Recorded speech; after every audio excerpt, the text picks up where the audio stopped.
I was at WBAB, one of the many homes of rock and rolls I worked at. Ronnie understands that. Sure. And I was doing just a very easy bit. It was the OJ trial, and I just wanted parody songs from all the local bands about the trial. And one night, some lunatic is knocking on the back door over and over again. And I sent one of my guys, I'm like, just see what they want. There were always people coming and going. And it was Brother Joe. And he would not give this cassette to anyone except me. Just the cassette is enough right there. We know know it's how long ago it is. It was a single. Right. So I threw on 30 minutes of nonstop rock to go meet Brother Joe. And he goes, hey, man, I think you might want to, check this out from our band Rot Gut. I'm like, yeah, thanks. And I was getting a ton of these songs. And I played it, and it was the famous Gun Electric Shock OJ with Anthony singing. Yeah. And it was by far the best song we got for that particular bit we were doing. And then I'm like, hey, man, why don't you guys come in and perform it live? Because everyone was requesting it every night, which is crazy, a parody song. And they came in, and then we just started screwing around. And I knew that day they were going to take it to the top, no doubt in my mind. And I walked around BAB the next day with this cassette of our first show together, playing it for people at BAB, and honestly, no one cared. Yeah, right. They didn't care. But I heard it. I heard that we had some incredible chemistry, and I knew that we could do something with it. And this is something that you had been really looking for since you Oh, were a absolutely, kid. yeah. And when it happened, what was it that made you know this is different? It was just we were finishing each other's thoughts, and Seriously. Gay marriage, ladies and gentlemen. It's New York City. Come on, New York. Bring it to New York.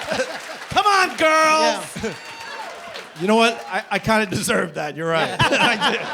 I forgot where we were. Fuck. I thought it was Barbara Walters. I knew nothing about the business, so I was just like, oh, this is great. I'll get to do radio, and within a month, you're making millions of dollars. It's fantastic. Like, I was under the impression, seriously, Opie was at WBAB, a Long Island radio station, doing the 7 to midnight shift, playing 90% music, hopping in when he could, and I was convinced he had to be a millionaire. This guy had to.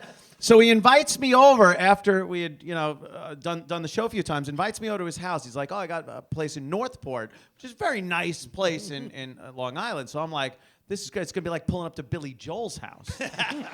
and I drive up and look, and I'm looking at the address again and looking at the house. It's this shithole. And he had half the shithole. The top of the shithole. That's true. I do have to add, you do remember what you used to look like, right? Yeah, that is true. I wasn't going to show you my real house. I wasn't always this gorgeous, ladies and gentlemen. That's true. It was a kind of a serial killer mullet thing going on. But, and then we went in there, and I couldn't imagine the fact that you actually did radio but weren't rich. And that he would talk about his program director and his GM and stuff and be like, this fucking asshole won't let me do this. And I'm like, why is he? This wasn't today, by the way. This is years ago. And I'd be like, how can you complain about, this is fantastic, what a job. I'm in a fucking 130-degree attic every day cutting sheet metal. And he's pissed because the fucking weenie that runs the place won't let him fucking play a bit. But then I realized very quickly, yes, he is an asshole. The fucking program director sucks, and he is being a prick.